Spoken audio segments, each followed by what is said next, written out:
देखे भैया, एक प्रेमी और प्रेमिका के प्रेम कहानी कैसा रहे कि प्रेमी और प्रेमिका के मिले खातिर बुला के और जान से मार देले बा और अपने दूरे पर लाश चलावत। ये वीडियो को देख के सब कोई के रूह कांप उठता। आई सुनी जा बंशीधर चौधरी की आवाज।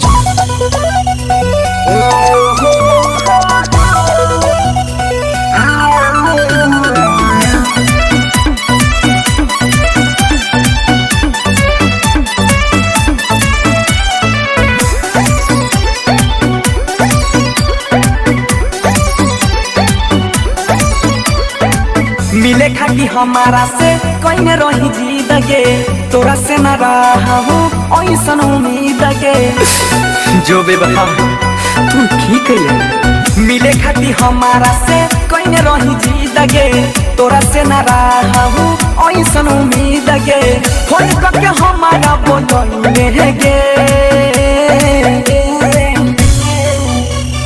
अपना बाबू से पीटा बहिले गे, आजुआरे पैरथी जलैले गे। अब भई बस जान मारा बहिले गे, आजुआरे प हमारा जलैले गे।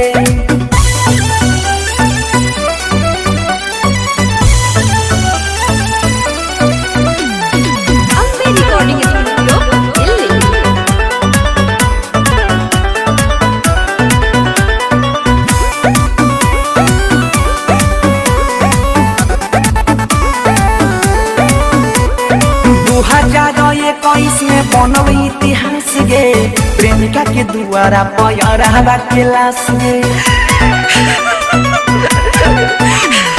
2021 में बनल इतिहास गे, प्रेमिका के दुआरा पैरा के लाश गे।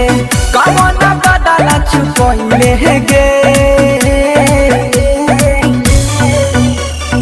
अपना बाबू से मर बहिले गे, आजुआरे पैरथी जलैले गे। भईबा से जान मर बहिले गे, आजुआरे प हमारा जलैले गे।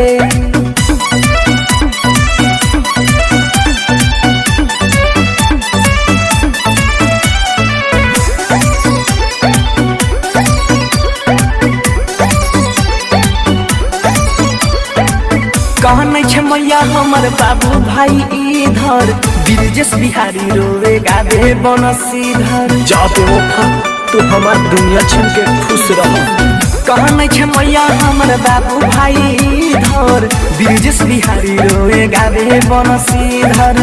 अपने हाथ दफनैले गे, बाबू से हमरा मारा बहिले गे, आजुआरे पैरथी जलैले गे।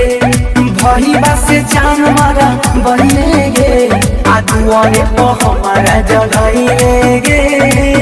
Recording studio Delhi.